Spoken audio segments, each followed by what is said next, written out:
Hi friends, welcome to Taste of Tongue channel.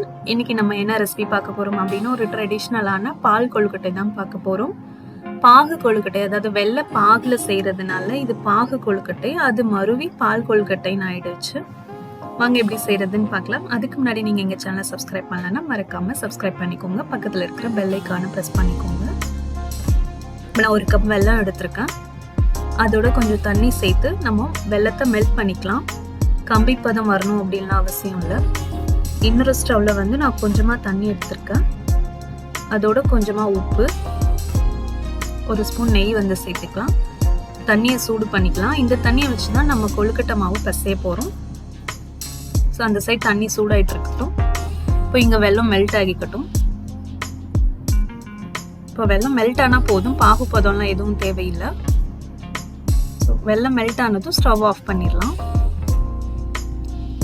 இப்போ நான் அரிசி மாவு எடுத்து வச்சிருக்கேன். இதில் நம்ம கொதிக்க வச்ச தண்ணியை கொஞ்சம் கொஞ்சமாக சேர்த்து கொழுக்கட்டை மாவு பிசைஞ்சிக்கலாம். நல்லா சாஃப்டாக பிசைஞ்சிக்கலாம்.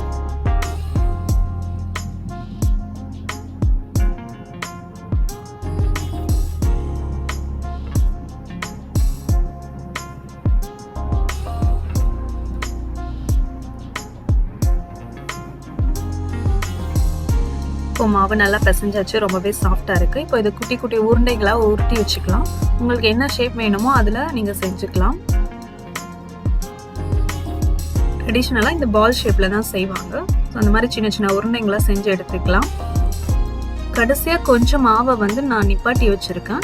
அந்த மாவு எதுக்காக அப்படின்னா அந்த தண்ணியில கரைச்சு நம்ம அந்த கொழுக்கட்டையோட ஊற்றணும்.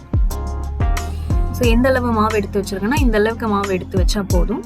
இதை நம்ம தண்ணியில கரைச்சு அந்த வெள்ளை பாகோட சேர்க்க போறோம் திக்னஸ்க்காக. இப்போ ஒரு ஸ்டவ்ல கடாயை வச்சுட்டு அதுல தண்ணி எடுத்துக்கலாம். தண்ணி நல்லா கொதிச்சதுக்கு அப்புறமா நம்ம உருட்டி வச்சிருக்கிற கொழுக்கட்டைய கொஞ்சம் கொஞ்சமா சேர்த்துக்கலாம். நம்ம கொழுக்கட்டையை சேர்த்ததும் கரண்டியை வச்சு கிளறக்கூடாது. அது வேகிறதுக்கு கொஞ்சம் டைம் கொடுத்துதான் கிளறணும், இல்லைன்னா கரைஞ்சு போயிடும் தண்ணியில. இந்த தண்ணியில நீங்க பால் சேர்க்கறதுனா சேர்த்துக்கலாம். ஆனா நான் சேர்க்கல.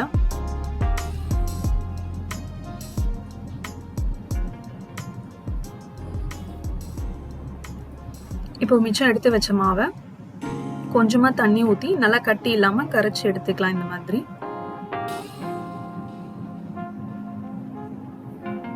இது வந்து கொழுக்கட்டை வெந்ததுக்கு அப்புறமா இதை சேர்க்க போறோம், உடனே சேர்க்க கூடாது. இந்த மாதிரி கரைச்சி எடுத்து வச்சுக்கோங்க பக்கத்துல.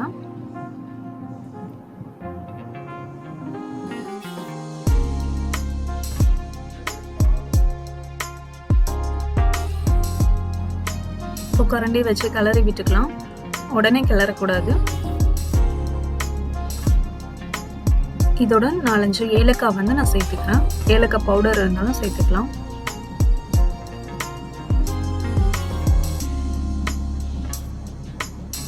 நம்ம கரைச்சி வச்ச தண்ணியை இதோட சேர்த்துக்கலாம். இந்த ஸ்டெப்பை வந்து ஸ்கிப் பண்ணிடக்கூடாது. ஸோ அப்பதான் நம்மளுக்கு கீர் வந்து திக்கா கிடைக்கும். நம்மளுக்கு நல்லா மிக்ஸ் பண்ணி விட்டுக்கலாம்.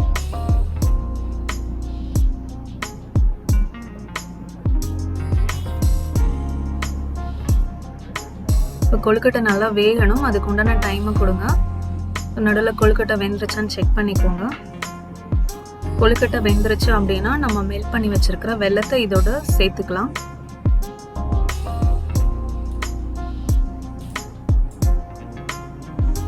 இப்போ கொழுக்கட்டை வெந்துருச்சு.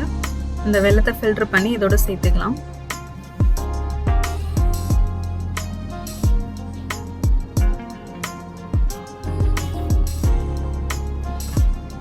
செய்துட்டு நல்லா கலந்து விட்டுக்கலாம். அந்த கலர் சேஞ்ச் ஆகும் பாருங்க, பார்க்கறதுக்கு நல்லா இருக்கும்.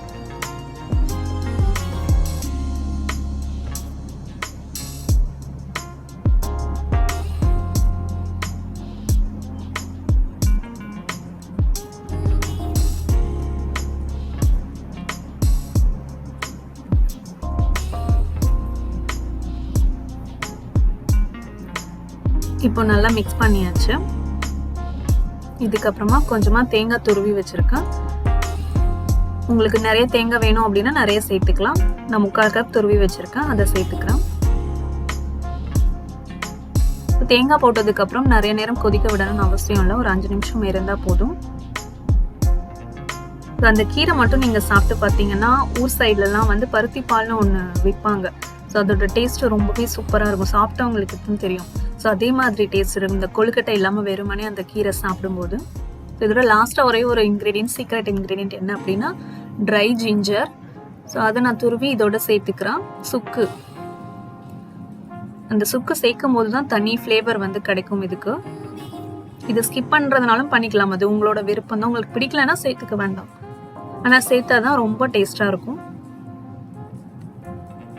அதோட காட்டம் வந்து இந்த வெள்ளை பாகோட சேர்த்து சாப்பிடும்போது, தேங்காய் துருவல் எல்லாம் போட்டு சாப்பிடும்போது ரொம்பவே சூப்பராக இருக்கும். நல்லா மிக்ஸ் பண்ணி விட்டுக்கலாம். 2 நிமிஷம் அடுப்புல இருந்தா போதும். அதுக்கப்புறமா நம்ம ஸ்டவ் ஆஃப் பண்ணிட்டு சுட சுட சர்வ் பண்ணிடலாம். நம்மளோட டேஸ்டியான பால் கொழுக்கட்டை ரெடி ஆயிடுச்சு. நீங்களும் வீட்டில் செஞ்சு பார்த்துட்டு எப்படி இருந்ததுன்னு சொல்லுங்க. மறக்காம இந்த வீடியோவை லைக் பண்ணுங்க, ஷேர் பண்ணுங்க, எங்க சேனலை சப்ஸ்கிரைப் பண்ணுங்க. தேங்க்ஸ் ஃபார் வாட்சிங் ஃப்ரெண்ட்ஸ்.